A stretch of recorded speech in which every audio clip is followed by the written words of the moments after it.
Welcome to our show, Holding Ground. My name is Laura Richer. I'm a psychotherapist and the owner of Anchor Light Therapy Collective in Seattle, Washington. Each week, I'm joined by another therapist from the Anchor Light team to tackle important topics in mental health and psychotherapy. Our goal is to promote well-being by normalizing mental health challenges. We are here holding ground for you every Tuesday morning at 9:30 a.m. on KKNW. Good morning. You're listening to Holding Ground, the show that brings you a little bit of everything in the world of psychotherapy and mental health. And I'm very excited today because we have a special guest on the show. Sarah Skoterro still is a counselor, a trainer, an advocate, and a speaker with 30 years of experience. And she still finds joy and compassion in mental health and advocacy for overall healthcare. She has a specific interest and dedication to training and raising awareness of suicide intervention and prevention, which is a little bit of what we're going to be sharing with you today. And her efforts have spanned ranging from major corporations in the private sector to community-based to nonprofit entities, educational settings, and hospitals. Her particular focus in her work is the growing need for fast access to care and increasing the normalization of screening and asking about mental health factors across all health sectors. So, Sarah, welcome to Holding Ground. We're so happy to have you today. Good morning, Laura. I'm really glad to be with you. And you have such a wealth of information to share with our listeners, specifically related to suicide intervention and prevention. So can you just tell me a little bit about the data around suicide, and we'll just start the conversation there? Sure. There's multiple layers of resources for suicide data, and the leading entities that I look to and I would guide people to do are CDC, of course, because they do national as well as international data comparisons. And then there is the Suicide Prevention Resource Center, which has some of the most up-to-date, really vetted information on suicide. And now, having said that, there's many research studies going on contemporarily across the globe to look at this phenomenon, because it is a global phenomenon. And just staying up to date on it and looking at fluctuations and taking them with a big viewpoint, I think is helpful to see what an incredible issue this is that faces humanity. Yeah. So, you are working in the field and you're working with families and teens. And what are some of the things when you're educating families who have a child or a teen in crisis? What are some of the things that you tell them to watch out for? Well, there's the classic signs. And then there's the not so classic signs. But let me start with the classic signs. Anytime we see a dip or a decline in activity or the pursuit of passions or interests that young people have had, this is a red flag of this is something that maybe has sustained them, whether that's chess club or lacrosse or their friends or music.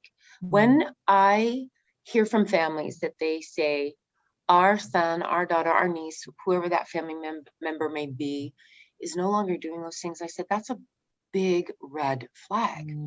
The other things are withdrawal. Now, it's also pretty normative for teens to want privacy, right? And right. To go to their room and shut the door, right? But I always encourage families to think about what's the texture and the tenor of that withdrawal. Is it increasing? And in this busy life we're all leading, it can become challenging to pay attention to. But I have to tell you, Laura, one of the saddest things I hear from families is after the fact, when they're looking back and they're saying, I did notice something, but I didn't think it was that involved or that monumental. So parents, grandparents, guardians, aunties and uncles who are managing and helping raise our young people, they have good radar. It's important to make time and capacity to notice that radar. So that's some of the things that come to the forefront of my mind. Also thinking about changes in friend groups. I really hear from a lot of kids that breakups, these are tender young hearts, breakups in friendships and breakups in that young romantic relationships are devastating. There's no context for young people to put that in. They are not 25 being able to look back saying, I'll get over this. This is maybe their first brush of having somebody say, not so much. I don't really care for you that much. Very devastating. Can be Yeah. super devastating. And And like you then said, they don't have that experience that maybe it's their first breakup and it feels like they're literally going to die, and they don't have the experience to know that, hey, this is going to pass. You're going to recover from this. You're going to date somebody new. So it's a really tough time. Yeah, I can't Yeah. see that I don't have that perspective of, oh, this is maybe the biggest thing in my life right now. Yeah. Yeah, exactly. And then have you seen a rise in suicidality during the pandemic? Did you notice that kids were really that was even more of an issue during that when we were all at home? And some people still are. 100%. Yeah. 100%. I talk with colleagues throughout the state and this Mhm. region and nationally every day, and it is stunning, the increased rate. There's some estimates flying around out there that there's a 50% increase Wow. in teen reporting of severe depression. So not, oh, I'm depressed because I'm not seeing my friends. Mhm. This is severe depressions by standardized tools, self-administered, that are pretty accurate when we look at the grand scheme of getting data and information. Mm. And in different communities, the risk factors that have been historically problematic, the pandemic has amplified them. So we talk about young people that maybe are living in rural areas where there's not access to services. They've been hit harder on many levels around depression and anxiety during the pandemic Yeah. than young people that have access to resources in their communities. And we know that families and young people that don't have those natural supports, be that a faith connection, a sport connection, hobby connection, extended family connection, COVID shut so much of that down that it intensified the isolation and it intensified the lack of communication about what people are thinking or feeling or trying to grapple with. So it was a major, major cause of increase of depression and anxiety for adolescents. And so how can parents sort that out when, you're seeing that maybe your kid's withdrawn a little bit? Maybe they're not as engaged in the same way that they used to be, but at the same time, we're living in a global pandemic. We don't have access to the same things. So some of that could be somewhat normal in how we're all responding to this. And then there are things that are going to be, abnormal. So what can families do if they're not quite sure what they're looking for, or where their kid is on the spectrum of severity? Well, I'm going to tell you what families have actually taught me, Mm. and I pay attention Mhm. to some of the research out there as well. Yeah. I think that this is the time that we have to lean in. Well, number one, I really like that you threw in this comment about everyone's grappling with this. Mhm. So families or adults are trying to figure out how to rally and how to arrive and be present. And it's a doubling down or tripling down on our effort. First and foremost, the very thing I think people are hesitant to talk about, they need to talk about. Yeah. We know across any topic, the more we normalize the discussion, the more likely we are to have that discussion. So whether Right. that's like grades from school or how things are going as they get ready to launch to go away to college, or how they really, really are feeling, and role modeling. So I think what families can do is role model that I'm going to talk about this. I'm going to show you that it doesn't mean I'm comfortable and this is easy for me, but I am going to put my step forward and talk about this and say, this is a very hard thing. This is very accurate and true for other people. I'm imagining it could be true for you, Mm. right? Yeah. So just really talking about it like we would do all of the hard topics.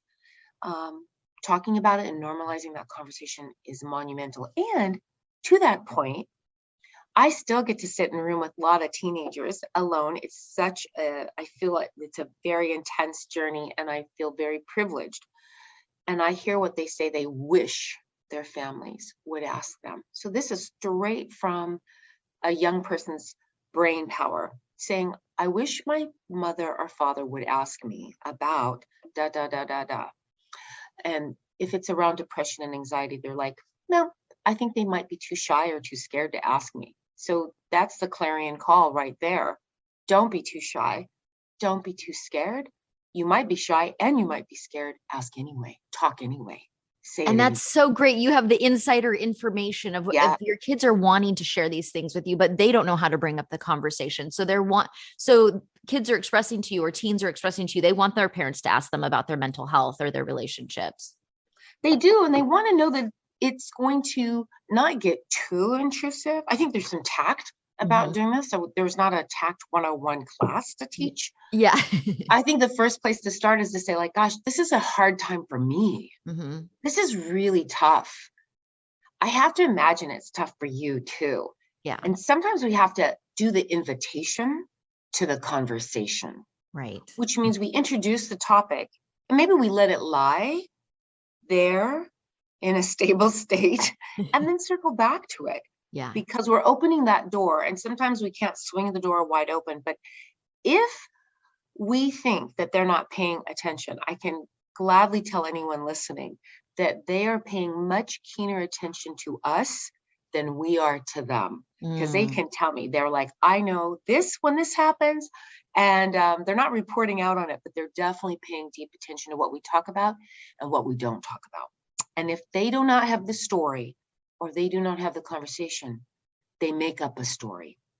So there you go. Yes. And, we all do that with the lack of information. We're going to fill in our own narrative. And I can imagine for parents, it's kind of a fine line of being intrusive or overbearing, or, your kid is going to resist giving you information because it feels like you're demanding it of them, versus, being able to open the door to that conversation so that they don't feel stressed out about their kids and they do know what is going on in their lives. Yeah, I think the groundswell introduction of any kind of conversation is to say, I really care about you. Yeah. It's important to me, right? I value what you think. And there's my keen saying that I like to offer teens as well as families: go slow so you can go fast. Yeah.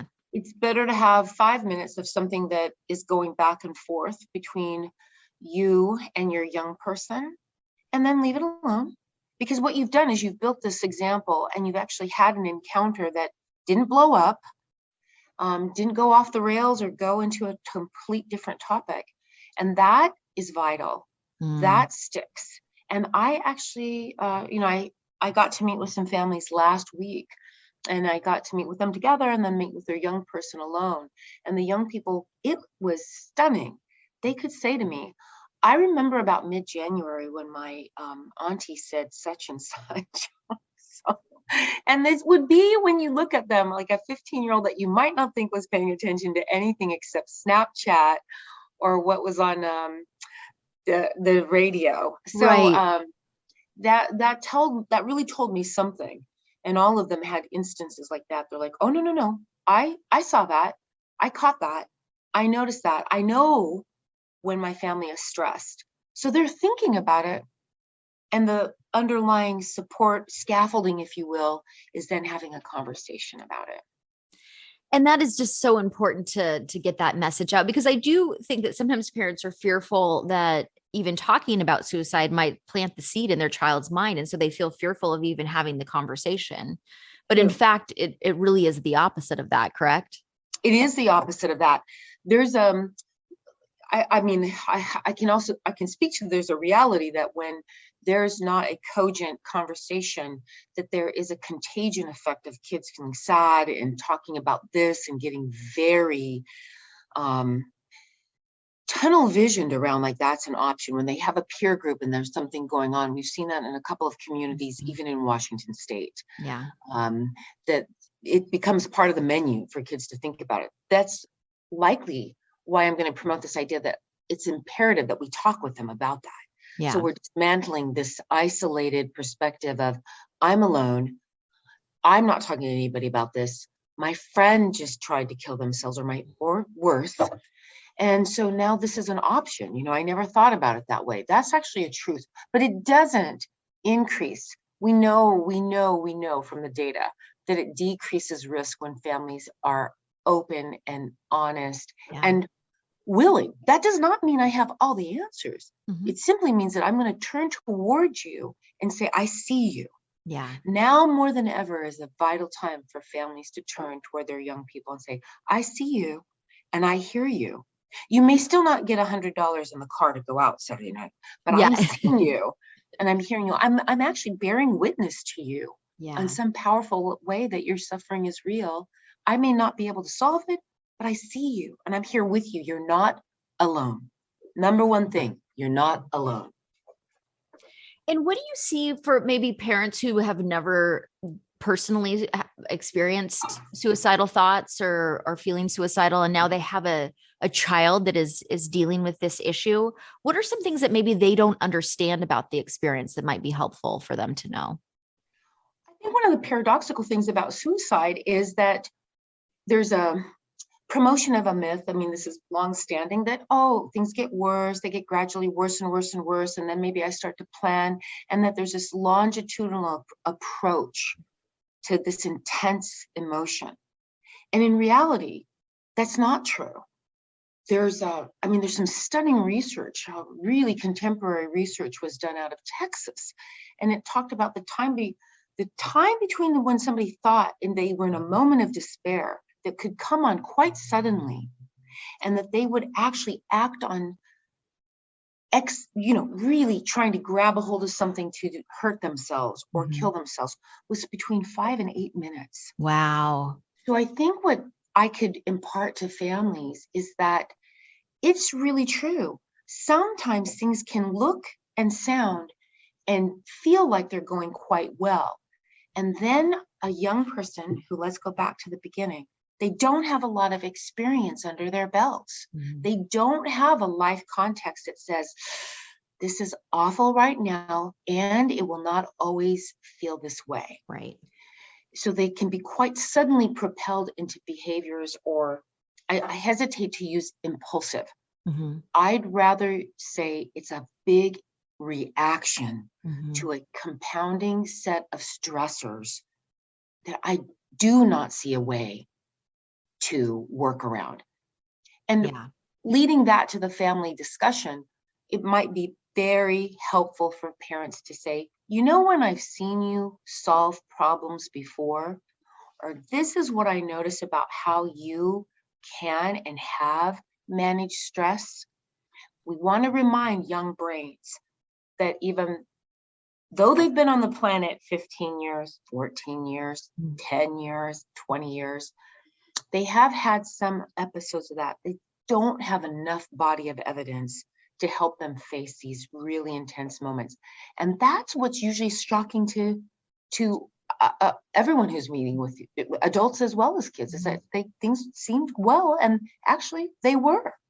We have the Yeah. data now from people that have had the lived experience, and they lived experience, meaning things got so despair, so abrupt, that they did make a strong effort to kill themselves, but they did not die. Yeah. And when they're able to talk back with us and report back with us and share with us, it's like, I wasn't having a terrible day. What I had was a terrible, terrible hour. Or Mm. I got this news that was the tipping point, that I was managing all these other factors that were not going well. And then, to reference that, then the breakup came. And that was the grain of sand that tipped my scale. Didn't really see it coming, didn't really have a plan. So that's often how it occurs, is quite suddenly. And that's why it's so valuable and really incredibly important for us to keep our finger on the pulse of what's happening. Do we see a tender buildup that even our 18-year-old might say, like, well, that's not a big deal? It's like, hold on, Mhm. wait a minute. It might be a big deal. Like, right? So, And it's really on the parents to, or the community or whoever is in the child's life to teach these skills, because I mean, I have a lot of teachers in my family, and school is teaching academics. And I think there's even less focus than maybe when we were in school on social dynamics and interactions, and there's a lack of resources in that realm. And so if the parents aren't talking about this, and the kids aren't on their own seeking out that information, which I'm sure is mostly the case when we're talking about teens, they're not going to know skills around distress tolerance or coping or how to get through tough things. Absolutely right. Absolutely right. I'm a big fan of DBT. It's one of the dialectical behavioral therapy. It's Yes. one of the pinnacle therapies that we know helps reduce suicide Yeah. and helps reduce anxiety and depression. So when I think about those skills, I think about what would the world be like if we taught that in 5th and 6th grade. Because when we see the horrifying stories about kids that got bullied on Twitter, they got bullied on Snapchat, Yeah. that's a big erosion, and they don't know how to combat that or actually share with people this is going on. Yeah. And I don't know what to do about it. And they really just, little young human beings say, I just can't take it anymore. They don't Yeah. think of, there's actually 5 other options or 5 other strategies. They're like, I can't do this anymore. And I cannot face going to school tomorrow because all of these friends are going to know. And it's really awful. And we've seen that in the media, reporting out on that too. Yes. I mean, I only work with adults in my practice, but I work with adults who are severely bullied in school, who are now in their 50s and are still trying to cope with the damage of that and didn't have anyone to help or talk them through that. So having those conversations with your kids is just the first step, even if it feels scary. So I'm curious, what are you seeing right now, especially in the last 2 years with teen deaths or ER visits? What's kind of the current landscape of things? Well, experientially, what I could say is, sadly enough, we're seeing younger and younger Mm, children take their lives or make efforts to take their lives where they end up hospitalized. yeah. And prior to COVID, we were seeing more young people have instances at school settings during the day, not in the home. The numbers for male and female fluctuate year to year, month to month. So we still see a glaring number of young people. And I was reading some research. I won't say that it's 100% accurate because I needed to compare it to other research, but that during the pandemic, clearly the numbers went up.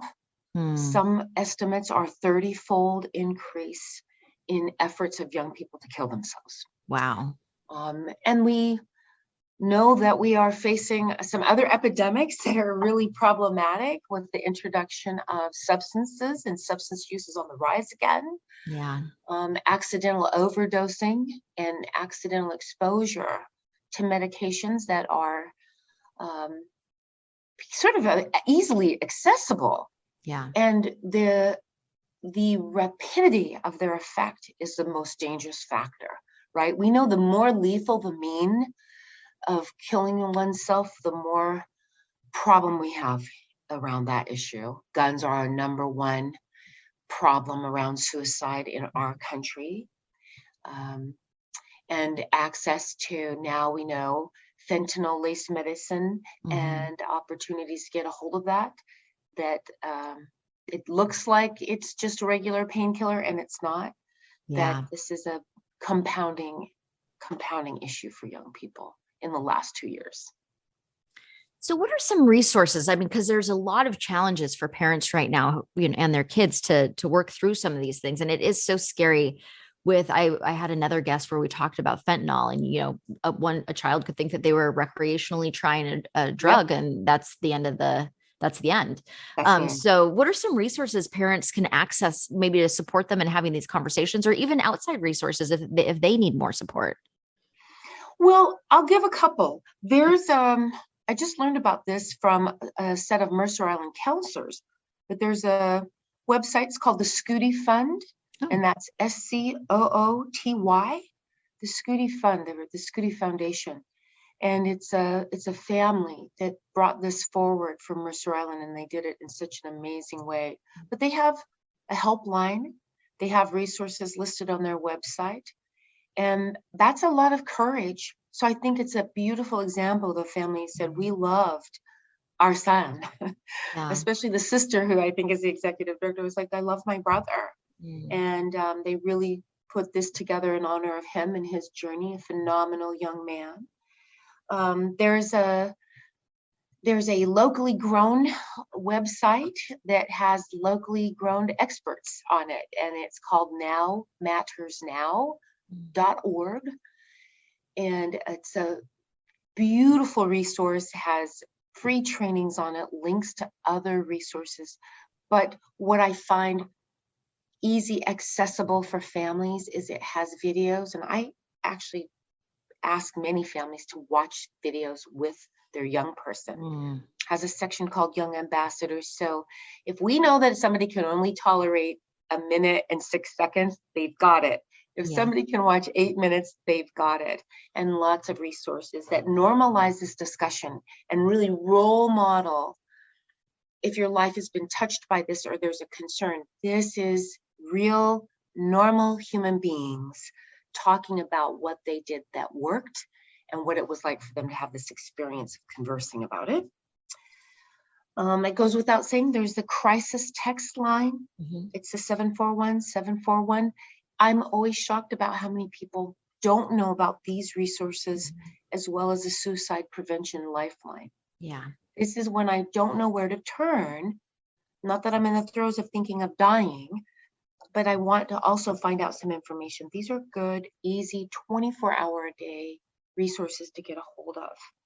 And I think that's when I think about accessibility. I think of, sadly, and with a lot of respect and appreciation, families that have shared with me what they wish they could have, should have, and would have known. So I'm passionate about saying, here's in your hands. Some is better than none. And a little bit of that right medicine goes a long way to help get you to that place where you can ask the questions, hold the conversation, look into the eyes of your loved one and say, like, I see you and I hear you and you're not alone. The meta message, I think, for our young people as we're coming out of COVID and watching and walking tenderly forward with what's the next thing, is to say, I see you. You're not alone. And I'm not going to be perfect. And I may not have the answers, but I will be by your side and we'll figure something out together. Yeah. Well, Sarah, I'm so glad that you could join me today. This has been a great conversation. We're also going to include some additional resources in the links to the episode. So if anyone needs additional support, like the organization that you work for, Thera Health, or outside therapy resources, we'll include some of that information as well. Great. Awesome. Well, thank you so much for joining me. Thanks for listening to Holding Ground. We'll see you next time. Thanks for tuning in to Holding Ground. You can hear us here every Tuesday morning at 9:30 a.m. on KKNW. I'm Laura Richer at Anchor Light Therapy Collective. Find us online at anchorlighttherapy.com. And we'll see you next week.